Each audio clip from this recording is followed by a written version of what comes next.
नमस्कार, मैं हूं शिखा शुक्ला और आप देख रहे हैं स्काई इंडिया टीवी न्यूज। आइए रुख करते हैं आज की ताजा तरीन बड़ी खबरों की ओर।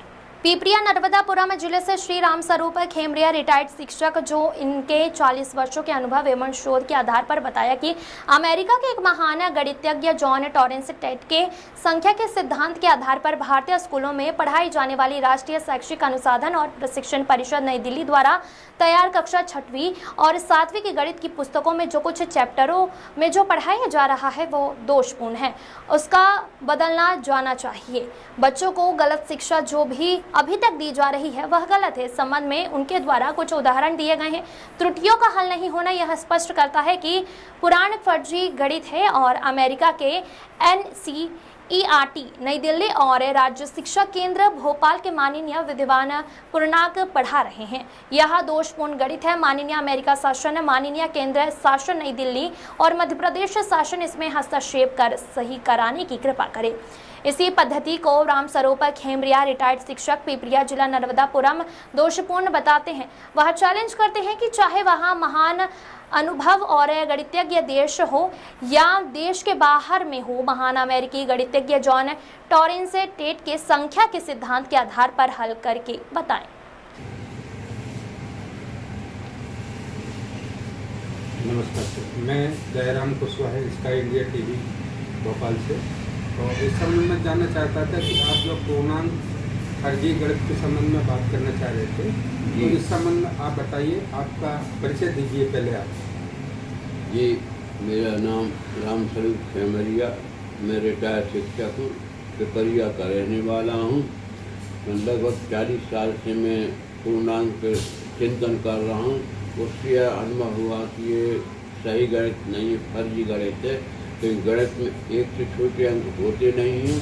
इनने एक से छोटे अंक शामिल किए हैं जिनको गणित स्वीकार नहीं करती, इसलिए वो फर्जी गणित है। तो ये किस क्लास से, कौन सी क्लास से, ये कब की क्लास तक की गणित है? पूर्णांक कक्षा 6वीं और 7वीं की गणित में पढ़ाया जा रहा है वर्तमान में। ये कब से पढ़ाया जा रहा है? अब ये तो मुझे मालूम नहीं, लेकिन सन 76 में BTI पचमढ़ी में मैंने ट्रेनिंग ली थी, उस समय ये मैटर मैंने पढ़ा है। तो जब से मैं देख के आ रहा हूँ, और उससे पहले कब से ये मुझे पता नहीं है।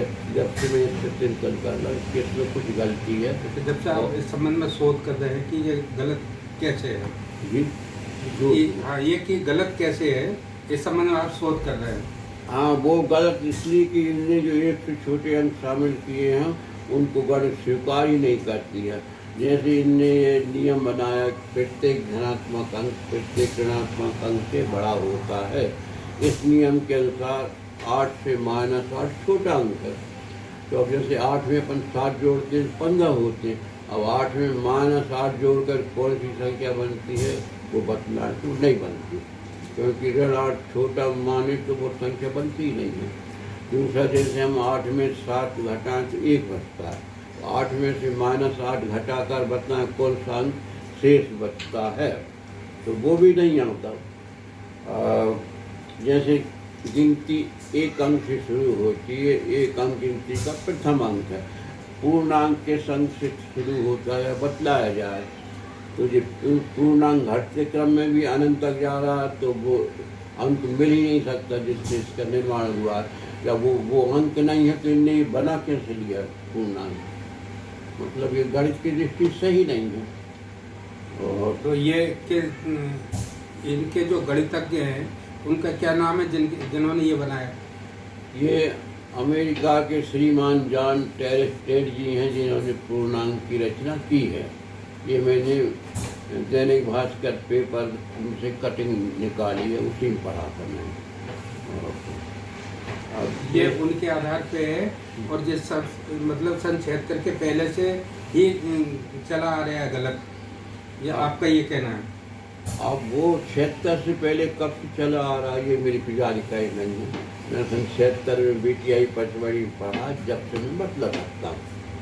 अच्छा, दूसरी बात ये है कि जैसे एक अंक से -1 छोटा है इनके अनुसार, और एक अंक से 1/2 भिन्न भी छोटी है।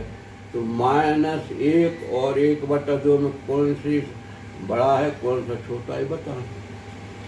-1 बड़ा है और -1/2 छोटा है, तो बताएं गणना करके, या 1/2 बड़ा और -1 छोटा, तो भी गणना करके बताएं, लेकिन वो बनता ही नहीं है। इसका मतलब ये फर्जी गणित है, क्योंकि माननीय विद्वान नहीं समझ पा रहे कि फर्जी है। मैंने भारत की प्राचीन गणित के आधार पर पता लगाया, जब पता चला कि फर्जी गणित है। अच्छा, इसका मतलब कि हमारी जो शिक्षा पद्धति पहले से ही कमजोर है, इस पे किसी ने ध्यान नहीं दिया है। वो पूर्णांक का गणित में शामिल होना यह स्पष्ट करता है कि वर्तमान गणित अधूरी और दोषपूर्ण है। जैसे किसी बैंक में चोरी होती है, इसका मतलब उसकी सुरक्षा में कोई कमी थी, उसी कमी के आधार पर चोर ने बैंक में चोरी कर दी। इसी तरह गणित में कुछ कमी है, उसी कमी के आधार पर ये पूर्णांक शामिल हो गया। यदि कमी नहीं होती तो ये शामिल नहीं हो सकता। अब कमी है, इसके लिए सभी विद्वान जिम्मेदारी कमी दूर क्यों नहीं की, और फर्जी गणित को कैसे ये गणित मानकर पढ़ा रहे हैं। यही समझ में आ जाता है कि गणित भी अधूरी और ज्ञान में भी कमी है। इस संबंध में आपने कहाँ कहाँ पे लोगों को चर्चा की? ये इसके लिए केंद्र सरकार भी पत्र भेजे थे, NCERT दिल्ली, राज्य शिक्षा केंद्र भोपाल, मध्य प्रदेश शासन भी भेजे थे। तो बहुत सी पत्रों का उत्तर भी आया था, लेकिन सब में विषयांतर बातें थी, तो उसी के हल नहीं थे। जैसे किसी ने अभी तक जैसे केंद्र सरकार को भेजा, राज्य सरकार को भेजा, कलेक्टर महोदय को भेजा और अपने राष्ट्रपति महोदय को भेजा, लेकिन इन्होंने कोई सटीक उत्तर नहीं दिया कि हम इसको त्रुटिपूर्ण को सही करेंगे।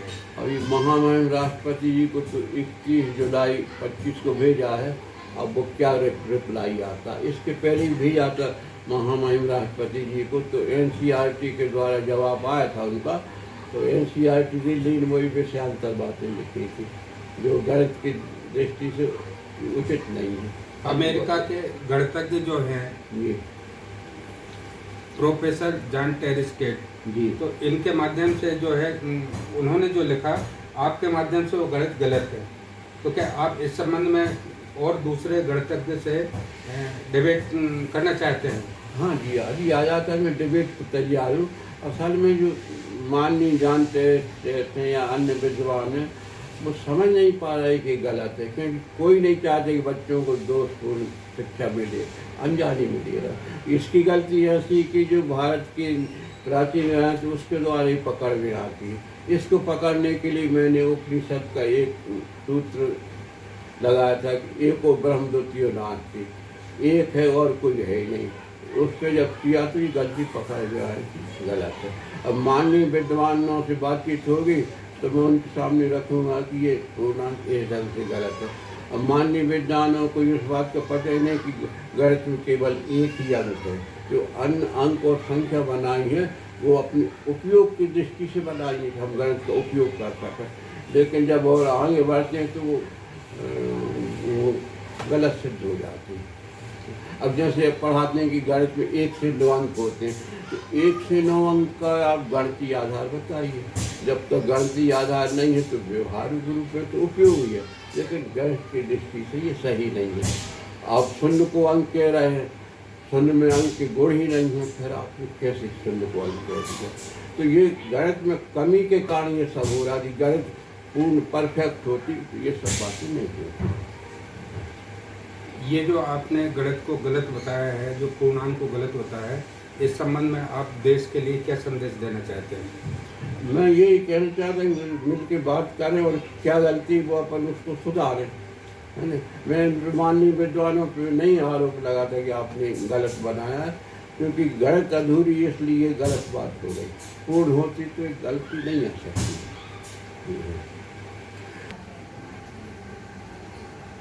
आपके द्वारा बच्चों एवं गणितज्ञ के लिए कुछ ऐसे तथ्य जो यह दर्शाते हैं कि यह गलत है या सही है।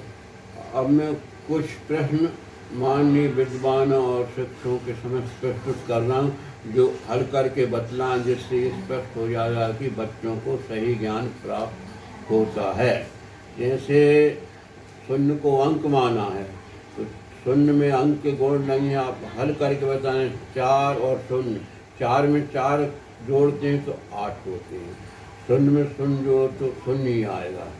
4 में 4 के गुणा करो तो 16 आते हैं, शून्य में शून्य का गुणा करो तो शून्य ही आएगा। 4 में 4 का भाग दें तो 1 बार जाता है, शून्य में शून्य का भाग दें 0 बार जाता है, हमेशा शून्य रहता है। तो ये अंक नहीं है, फिर इसमें अंक कहना तर्कसंगत नहीं है। दूसरा, आपने कहा 8 से ऋण 8 छोटा है, तो 8 में 7 जोड़ने से 15 होते हैं, 8 में -8 जोड़ने से कौन सी संख्या बनती है यह बतलाया जावे। जैसे 8 से 7 घटाएं तो 1 बचता है, 8 में से -8 घटाएं तो कौन सा अंक बचता है यह बतलाया जाए। ऋण चिन्ह लगाने से अंक कैसे छोटा हो जाता है यह बतलाने की दया करें। जैसे आपने 8 में ऋण चिन्ह लगाकर कहा कि ऋण 8 से छोटा है। जब तक आप गणितीय आधार पर नहीं बता सकते तब कथन मात्र को छोटा कहना तर्कसंगत नहीं है।